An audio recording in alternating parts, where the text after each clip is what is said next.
Clube 885 apresenta Clubecast. Começando mais um Clubecast, como a gente sempre faz antes dos vídeos. Deixe o seu like ou o seu dislike se você gostou ou não gostou. Deixe um comentário, faça inscrição no canal, que pra gente é importante, né, Cage Lisboa? É isso aí. Mais um Clubecast. Deixe o seu like. Deixe o seu like. Ou o seu dislike também, Cage. Pode ser um do outro. Tá? Pode. Mas de preferência o seu like. Porque nós gostamos de likes. O algoritmo do YouTube gosta dos dois. Enfim. Esse algoritmo aí que tá sempre falando, esse cara é um chato. Pois é, o algoritmo. Vamos do algoritmo pular pro ritmo. Eu sou das antigas, eu não conheço esse cara aí, eu gosto de Elvis. Elvis. A gente nunca fez um Clubecast do Elvis. Né? Porque é um terreno minado, perigoso, né? De muitos lados, muitas histórias. Mas a gente vai falar do Elvis hoje aqui. Mas vamos tentar focar no Elvis cinematográfico, o Elvis do cinema. Não só os filmes que o Elvis participou, mas também filmes sobre o Elvis e o Elvis de uma maneira geral, documentários e tal. E para conversar com a gente hoje, KG, apresenta o nosso amigo aí. Quem é que tá com a gente aqui hoje, KG? O Elvis, o próprio Elvis. Pô, forçou, hein, cara? O próprio Elvis. É o Louis Elvis. Louis Presley. Perguntei pro Louis antes de começar, como é que te apresenta o Louis? Eu falei, me apresenta como artista, tá? O cara é artista, né? Isso aí. O Louis, ele é ator, ele é cantor, ele é radialista. Ele Nosso colega aqui da clube, né? No Espaguete, né? Terça-feira de noite, né? Às 10 horas. Isso aí. Dublador, voice-over, faz voz de todo mundo, mas hoje ele tá aqui por conta do Elvis Presley. Ele, além de ser super, hiper, mega fã do Elvis, ele também faz cover de Elvis Presley. Faço cover do Elvis desde os 14 anos. Desde os 14 anos. Desde não, né? Pensa que o cara fez desde lá, né? Não, a primeira vez que eu fui na escola, eu nunca tinha assistido um filme do Elvis, o vídeo, show dele não. Só tinha aquele long play dele, o LP daquele via satélite que eu tinha, que tinha ele na capa, assim, a única referência que eu tinha de... E minha mãe também não ficava falando, ele fazia isso, fazia aquilo. E parece que eu tinha visto, assim, porque eu fiz meio que uma performance imaginando como é que seria com 14 anos. Foi uma coisa na escola? Pediram pra você fazer? Foi uma coisa na escola. Eu já cantava, tinha uma bandinha na escola e tal. E aí pediram, vamos fazer... Na verdade era uma peça de teatro, chamava-se Gerações, que falava... focava muito em coisas políticas e musicais desde os anos 60, aquela questão de ditadura e tal. E aí a gente passou por alguns artistas e o Elvis era um deles, né? Tá, e que música que foi que você... Foi Suspicious Mind. Suspicious Mind, já começou com Suspicious Mind. Né? Que nos Estados Unidos foi eleita a música mais lembrada de Elvis. É mesmo? Tá. Foi a mais lembrada. É linda, aliás. Muita gente gravou e tal também. E Can't Help Falling in Love, que também é as duas páreo duro, né? E aí daí tu engrenou com Elvis, o resto da vida? Aí com 14 anos eu fiz ali. Aí depois teve um chá beneficente na mesma escola. Aí já teve público pago. Com 14 anos. Aí eu mandei fazer. Ali foi alugada a roupa branca dele, que era um macacão baseado no karatê dele, que ele era faixa preta. Olha, o cara sabe os detalhes. E aí depois eu já fiz uma roupa pra mim, né? Aí fiz e gostei. Isso lá, muitos quilos atrás, né?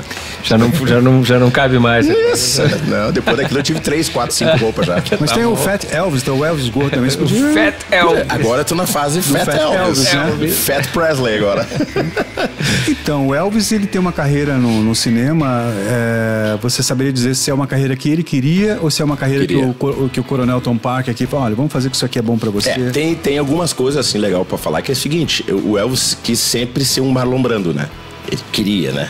Queria ser um Marlon Brando. Ele era fãzaço do Tony Curtis, mas ele queria se lançar como um ator, ele queria se especializar e ser bom nisso. Mas o Tom Parker, depois, eu curto muito os primeiros filmes dele. Os primeiros, Love Me Tender, o Jailhouse Rock ali, o Prisioneiro do né? O Love Me Tender e tal. E tem um até que ele não nem canta, né? Então, assim, que tá de barba, nem canta, porque ele não queria cantar mesmo. Mas o Tom Parker, como um bom empresário e capitalista, vamos usar esses filmes aí pra ganhar dinheiro. Tanto é que os filmes, todas as músicas dos filmes viraram discos depois, né? Então, pra ganhar dinheiro mesmo, descaradamente. Tanto é que o Elvis era o Elvis nos outros filmes. Ele era o Elvis. Pegar um violão, já saiu uma orquestra tocando assim, né? Não tinha uma coisa do Elvis fazer esses filmes conta da entrada dele no exército, ele já queria ficar 2 anos lá para não perder aquela coisa da imagem, porque ele era um... Tudo jogado do Tom exemplo, Parker, né? Ele era um ídolo, né? Não, e um exemplo, né? Porque os Estados Unidos sempre usou ele como um, Sim, o ícone um ícone e um exemplo para a juventude. Então, se ele se alistasse, ia ser um exemplo e né, para todos os jovens fazerem o mesmo, né? Mas, na verdade, é para acalmar a onda, né? Porque o Elvis tacou fogo ali, né? Claro. Depois a coisa mudou, né? Mas é que o Elvis é pré ali, Woodstock, toda aquela... né, revolução. A própria Guerra do Vietnã, né? O Elvis vem antes, né? Então, tudo mudou. O Elvis, depois. ele foi criado numa cidadezinha bem complicada ali em Tupelo, né? Era uma questão muito racial, muito forte ali, e a questão musical também, do jazz, o blues, principalmente o country, e a mãe dele era da Assembleia de Deus de lá, evangélica, então que era muita turbilhão de músicas ali. Aí o pai dele começou a fazer umas coisinhas meio erradas lá como caminhoneiro, tiver que se mudar, aí surgiu o Elvis, na verdade, assim. Mas essa rebeldia foi meio que de repente, porque ele era todo comportadinho, era um menininho de... E aí quando ele começou a se... dizem muitas pessoas que conviveram com ele que ele era extremamente tímido, não é pra imaginar um Elvis tímido, né? Mas aí ele começou a se inspirar naqueles caras lá bem pentecostais, né? Sem querer falar muito disso, mas bem teatrais na forma de pregação, né? E ele começou a gostar daquilo ali, né? E aí, tanto é que ele no palco, nas primeiras vezes, ele era meio contido, começou a se soltar e o Tom Parker, opa, quem é esse cara? E ele se mostrou completamente diferente para aquela época, né? Principalmente pelo rebolado e o Pelvis, né? O Elvis and Pelvis. Aliás, ele odiava esse apelido, Pelvis. O Elvis é uma figura interessantíssima. Primeiro porque, assim, quem olha de longe... Eu mesmo, quando, sei lá, tinha 14, 15, 16 anos, eu achava que o Elvis não sabia tocar. Quando eu descobri que o Elvis era um baita pianista, né? E sabia tocar, tinha uma pegada na guitarra. Ele não era compositor, mas ele era muito musical. Ele não era só um cantor. Mas, voltando a isso que você falou, da impressão, né, que o Elvis causou, era um cara bonito, alto, né? Sim. Com olho azul, um carisma impressionante e que estava pronto. Tudo ali, aquela banda que ele tinha em estúdio. O legal da música dele, porque não era que nem hoje, né? O cara vai ali, tem um cifra club pra tirar, ele botava o rádio do lado e tentava ficar tirando as músicas. Como tocava tudo, ele começou a tocar tudo. E tirando as músicas, com 13 anos ele ganhou o primeiro violão daí da mãe dele, e ele começou a tirar as músicas da rádio. Então não tem volta, tira a música, ele ficava do lado. Dedicação também, eu acho, né, pra isso, porque pra tirar músicas assim de ouvido, do lado do rádio, que não tem voltar e tocar de novo. Tá. Bom, aí tem esses filmes. Você falou que você gosta do DJ House Rock. Você assistiu? Ali eu acho que marca bastante a questão de o cara rebelde, tipo James Dean, mas de bom coração e tal. Tanto é que os filmes dele todos têm um soco e tal. Esse filme, ele acaba numa briga também, como quase todos os filmes dele tem uma briga, e acaba matando sem querer um cara, ele vai preso, fica preso 2 anos e conhece um cara que ensina ele a tocar violão na cadeia. Então ele ali mostra a parte musical dele também. Mas isso já incomodava ele, porque ele queria ser ator, queria ser melhor ator e tal, assim, né? Ele meio que não gostava daqueles roteiros, por exemplo, um que fez bastante sucesso e ele implicava com o roteiro é o Blue Hawaii, né? Você gosta desse filme? Cara, ali marcou muito uma época de venda de disco mesmo. Eu não gostava muito desses filmes porque ali era o Elvis. Ele fazia ele mesmo, entendeu? Não tem nada de interpretação muito... De uma historinha muito Sessão da Tarde, assim. Muito fraquinhas as histórias, mas pra vender disco, era pra isso. Por isso que eu gosto mais dos primeiros filmes. O Love Me Tender, por exemplo, ele não era o principal, né? E isso tem a ver com o que os roqueiros ingleses ali que despontaram nos anos 60 dizem também, né? Que o Elvis, o primeiro período do Elvis ali na Sun Records, onde ele gravou aqueles discos, e esses 2 primeiros filmes é que, esse é o Elvis, né? Depois ele vai pro exército, sai do exército, começa a fazer um filme atrás do outro, contratos com roteiros que ele não gosta, e até ele fica 6 ou 7 anos longe dos palcos, né? E volta num documentário, né? Num show, né? No Madison Square Garden, que acaba virando um filme, filmaram aquele troço, e aquilo ali acordou o mundo de novo pro Elvis, né? O cara tá vivo, ele tá bonito ainda, né? Ele sabe tocar, e ali ele toca, né? Ele pega a guitarra, ele... É tudo... O Madison Square Garden, com aquelas arquibancadas chegando ali na beira do palco, ele tá muito perto dos músicos e da plateia. Tu curte aquilo ali? Pra mim é o melhor show dele, né? É o bem melhor intimista, show. Pra mim é. Mas ele inaugurou também aquela fase de shows em Las Vegas, né? Que tinha aquela coisa que hoje tu vê esses símbolo, grandes, né? O Aerosmith, né? Essas grandes bandas que já não são, né, mais ferozes, assim, que é uma coisa que estão mais na fama do que outra coisa, fazendo shows lá em Las Vegas. O próprio Elton John, né, e tal. Sim. E ele que inaugurou isso, na verdade, né? Então essa coisa de... Ele tem muito a ver com aquela coisa de Las Vegas, né? Do Havaí, que não tem nada a ver com Las Vegas, mas enfim, né? Sim. Então ele que inaugurou essa coisa de showbiz mesmo, né? De fazer temporadas em Las Vegas, né? A cidade precisava dele naqueles hotéis. Tanto é que até hoje, vai em Las Vegas, lá tem referências diretas do Elvis em tudo que é lugar. Qualquer artista que vai fazer algum show lá, normalmente o cartaz, né? A divulgação do próprio show desse artista é a pessoa de macacão branco. Eu lembrei agora, por exemplo, de Britney Spears, que é muito mais moderno agora, pouco, né? Década de 2000. Eu lembrei do cartaz do show dela em Las Vegas, ela é de macacão com a roupa do Elvis. Então, minha referência, assim, todo mundo que vai cantar em Las Vegas, porque ele casou lá, ele fez esse show aí, então tudo Las Vegas é Elvis, tem violão lá pra tudo que é lugar por causa do Elvis, né? Então, o KG, falando em Las Vegas, esse livro aqui que você apareceu com ele hoje, eu não conheci esse livro. É um livro chamado Elvis, Mito e Realidade, do Maurício Camargo Brito. Ele veio até autografado, o KG... Como é que é isso aí mesmo, KG? Isso aí, esse livro é de 1993, né? E eu trabalhava na Ipanema na época, e ele foi a Porto Alegre para lançar esse livro. Acho que era até a Feira do Livro, se eu não me engano. E eu entrevistei ele lá na rádio, e ele levou o Gerry Adriani junto com ele para fazer. E o Gerry Adriani tem aquela coisa meio de brega, né? Sim, a gente tava comentando isso em off. Mas o Gerry Adriani é um especialista em Elvis, em Jerry Lee Lewis, em Little Richard, em Chuck Berry, só os cinquentão lá. E ele é especialista, eu não sabia disso. E depois que eu fiquei sabendo que ele também era compadre do Raul Seixas, né? Sim, então, o Gerry totalmente rock and roll, mas totalmente rock and roll. Não passava isso nas músicas dele. E aí eu fiquei uma tarde inteira entrevistando esse cara, o autor desse livro, e junto com o Gerry Adriani na Ipanema. Só que naquela época não se registrava nada disso, né? Então ficou só na memória. Mas esse é o livro que sobrou dessa história toda. E é uma biografia bem bacana, bem completa aí do Elvis. Há um pedacinho, a gente estava falando em Las Vegas, né? O astro estava engordando demais. Percebia-se que suas calças descosturavam durante os shows. Ele as enviava a Los Angeles para voltarem adaptadas às novas medidas, mas não perdia o seu bom humor no palco, parecendo feliz, embora abalado com a separação de Priscila. Elvis engordando. A gente pensa no Elvis velho, o Elvis foi entre 40 e 42 anos que ele fez a residência em Los Angeles, não é isso? Um pouquinho, 38 até os 40. Foi 4 anos que ele ficou lá? 4 anos. 4 anos ficou lá. Ele falou de Priscila, da separação dele, eu acho que muito por causa da vaidade, né? Ele era extremamente vaidoso, como quase todo artista, todos, eu acho.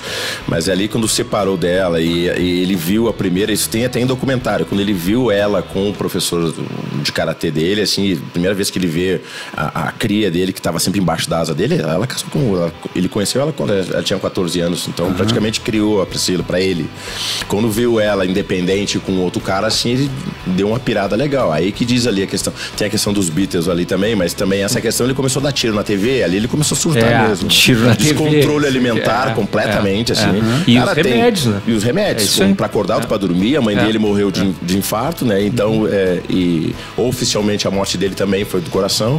Oficialmente, né? Foi encontrado mais de 10 substâncias no corpo dele na morte, mas ali começou o descontrole total dele, assim, principalmente emocional. Essa questão que nós estamos falando do Nixon também, o cara do nada foi lá ver o presidente e ganhou uma... Disse que chegou cheio de arma, que tinha um monte de armas. Você assistiu o filme, Elvis versus Nixon, né? Que é um filme engraçado, porque o Elvis não parece Elvis, o ator é tão bom que você acaba vendo o Elvis. Isso aí. E o Nixon é o Kevin Spacey. Isso aí. E ali, esse filme é meio surreal. Obviamente é uma obra baseada em fatos reais. Sim. O roteirista, ele, né... O encontro aconteceu dia 21 de dezembro de 1970 na Casa Branca. Branca, era um domingo, o Elvis chegou lá, deu um carteiraço, disse que eu quero falar com o presidente. Aí o porteiro lá da Casa Branca, tu imagina o pobre coitado, disse, porra, o Elvis tá aí, quer falar com o presidente, o que eu faço, cara, sabe? Bom, aí foi... Como é que eu vou barrar o Elvis? Ele entrou, conseguiu falar, teve lá uma sessão com o Nixon, Foi né? condecorado como agente... Não foi a primeira vez, na Ele verdade. foi lá pra isso, né? Pra conseguir um badge, foi pedir, né? Isso aí é um pra ser agente distintivo. especial de narcótico, não é isso? Do FBI. De narcótico, olha que loucura. De narcótico. Mas aí ele não foi, ele foi a primeira vez, os caras não deixaram ele entrar. Na segunda vez, aí os caras convenceram o Nixon de que poderia ser uma boa pra ele, porque ele um presidente com uma popularidade lá no dedão do pé. Né? O carisma zero. Aí os caras, pô, te encontram com o Elvis, que pode ser uma dentro, entendeu? Principalmente pro público mais jovem, né? Enfim, pode ser uma boa. E aí os caras convenceram ele a receber o Elvis. E aí aconteceu esse encontro, dia 21 de dezembro de 1970, na Casa Branca, onde eles falaram, né, sobre Beatles, né? Os dois não gostavam de Beatles. Fez a carta oficial para barrar os Beatles. Aquela coisa, aquele medo, né, do comunismo na época, imagina, coisa do século passado, né? Quem é que tem medo do comunismo hoje? Quem será? Né? Enfim. E então aquela coisa de botar... vamos tentar infiltrar o Elvis nos festivais, nos principais encontros das principais bandas, porque eles acham que um monte de cabeludo junto é tudo subversivo, né? Então joga o Elvis lá, vai ser o nosso... tudo isso foi falado nesse encontro, né, que está registrado nesse filme, né, que é uma coisa absolutamente surreal, né? Aliás, você se lembra de uma cena que tem nesse filme que o assessor vira pro Elvis e fala assim, olha, tudo bem, o presidente vai te receber. Ali na mesa tem uns M&M's. Você não mexe no M&M. Tem uma Pepsi. A Pepsi é do presidente. Você não pode. O Elvis vai direto no M&M, é o que eu mais gosto, e abre a Pepsi, bebe. Toma, isso aí, fica tudo... Porra, que é esse cara? Se não tivesse falado nada, né? Aliás, você estava falando antes de começar a gravação, que o Elvis é Team Pepsi, né? Ele não gosta de Coca-Cola. Sim, o refri preferido dele, refrigerante, era Pepsi, não era Coca, né? E às vezes com patrocínio, assim, dava alguns conflitos nesse sentido, né? Ele tomava nos shows dele, tomava litros, né? Até um dos últimos shows dele ali, já em Indiana, que foi o último show dele, ele tá com um copão desse tamanho em cima do piano, que ele tá cantando ali o Tia Melody, né? Tá cantando ali, tomando os litros, ali está explodindo já. Aliás, ele tocando Unchained Melody no piano, gordo, né? Ele morreu 2 meses depois desse 2 meses depois. show. Foi em 77 isso, né? 77. É dessa filmagem. Depois ele fez um Indiana que tem só takes, assim, não tem o show todo, que nem esse aí. E dali, e nesse que ele tá cantando essa música, ele já saiu do palco por passar mal, né? Então, passou mal ali já e sentou, ficou meia hora sentado lá e voltou depois só por consideração, porque tava ruim mesmo, né? Nos seus shows você come sanduíche de pasta de amendoim no palco, você faz essas coisas? É o preferido dele. Aliás, eu adoro sanduíche de pasta de casualidade. Mas assim, cara, eu acho que eu faço muito Elvis também por causa do timbre, me ajudou bastante, né? A questão grave, né? O meu grave é mais grave que o do Elvis, mas o alto dele eu tenho que dar uma sofridinha pra alcançar a parte alta dele, assim. O Elvis, ele tem um alcance vocal impressionante. Impressionante. Eu curto mais a parte musical de início de carreira, né? Mais rasgado mesmo, assim. Até porque depois a idade e também as condições de saúde dele já não permitiam tantas, né? E vamos falar a verdade, o que fez o Elvis ser o Elvis foi o movimento pélvico dele ali, aí o movimento, aquilo ali foi um escândalo. No Ed Sullivan ele era filmado da cintura pra cima e toda essa mística, né? Falando de filme, né? Tem uma cena famosa do Forrest Gump. Isso aí. Que o Forrest Gump, quando era criança, a mãe tinha uma pensão, né? Hospedava um monte de gente, o Elvis se hospeda na pensão e o garoto Forrest Gump, ele tinha problema de paralisia, né? Ele não andava com umas ferragens na perna e o Elvis tocando violão e ele dançando, né? Daquele jeito dele, que ele o Elvis olhou. E depois no Ed Sullivan, como você falou, ele faz essa... Cara, nos Estados Unidos, até hoje, assim, tem... é você que tá aí? Não, é o Elvis. Sabe essas coisas? O Elvis, cara, faz parte da cultura americana direto. Ele foi o garoto propaganda, né? Ele... tudo bem, tinha talento e tal, assim, mas ele surgiu também no ápice da televisão, né? Sim. Então, Ed Sullivan é o programa mais visto, e aí o cara tava sempre ali no programa, então, não tinha como não e o cara era bom, Elvis. Né? E era bom também, então... pelo amor de Deus. Elvis, uma grande sacada Elvis, também, que ele pegou tudo que é estilo. Aí depois, mais no final da carreira, começou a gravar músicas que eram espanholas pro inglês, depois músicas italianas, começou a pegar tudo que é sucesso, aí não tem como não dar certo. Pra gente encerrar, É verdade? É mito ou é lenda aquela história que o Elvis foi num concurso de imitadores de Elvis e ficou em terceiro lugar? Isso é lenda, né? Não, é lenda, é lenda. Isso aí é do Charlie Chaplin, ele tirou o terceiro lugar. Essa história é do Chaplin. Do Chaplin? É. Ah, não é com o Elvis, não? Ele não ganhou o concurso que era sobre ele mesmo. Tu vai dizer que Mas o Paul com o Chaplin McCartney... é verdade. Com o Chaplin é verdade. Que o Paul McCartney morreu e que entrou um sósia dele. Era um cara igual a ele. e Daqui tal. a pouco tu não. Tem histórias vamos parar com isso. Que quem fazia os filmes não era o Elvis, era o Jesse, que foi o irmão dele que morreu no parto, o né? gêmeo dele, É, né? o gêmeo dele, né? Bah. Que não era o Elvis, era nos filmes.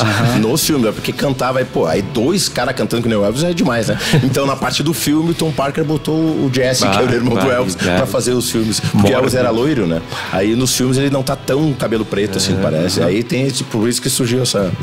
Cara, Elvis, cara, tem histórias aí de... O próprio filme agora, do Buzz Lerman agora, lançado... Não, ainda não. Tá. Não fui nos Estados Unidos ver. Ah, só saiu lá. No Brasil, Não saiu aqui dia ainda. 24 de junho, foi estreia nos Estados Unidos. Estreou em Cannes, com uma apresentação em Cannes. 12 minutos aplaudido de pé o filme. Isso chamou atenção, isso. Inclusive da Lisa Price, a filha dele, viu o filme 2 vezes. Elogiou bastante. Principalmente o Austin Butler, que faz o filme, que é o ator. O Elvis. Ele fez cantando mesmo, muitas cenas ele mesmo cantando. O Tom Hanks participa Tom também, Hanks, né? Que faz o Tom Parker. Isso. Eu diria que o filme é assim, ó, Elvis... segundo Tom Parker seria o nome do filme, eu acho. Que é a visão do Tom Parker, né? Que meio que é uma defesa dele, porque o Tom Parker era outra personalidade bem complicado. O Daria cara fazer ilegal. um clubecast só sobre ele. Isso aí. O cara era ilegal Não e podia aí sair dos Estados não era Unidos. coronel nenhum, não era coronel, ganhou só ganhou só esse, condecoração aí. Queen, Então, mas o filme chamou bem a atenção e agora 14 de julho estreia no Brasil, né? Você não vai, né? Vou estar cantando lá ainda. Ah, show. Tá. Com isso a gente fecha, tá? Lu, obrigado, cara, por ter Legal, cara. participado do Clubecast, né? Pô. Então aproveita e faça a sua inscrição. A gente perdeu aquele negócio de desligar no final, não tem mais isso, né? Não, mas é que o Lu podia fazer um sonzinho a capela, rapidinho, assim, só pra encerrar. O que tu acha? Te pilha? Cara, ou não? que nem nós tá falando aqui, tem uma música do Elvis que isso mostra um pouco o que era o Elvis. Cara, tem Andrea Bocelli cantando essa música e tem Pearl Jam, tem U2 cantando essa música, Can't Help Falling in Love. Wise men say, que marca parte dele no Havaí, né? Only fools shame, I can't help falling in love with you. Tchau. Clube 885 apresenta Clubecast.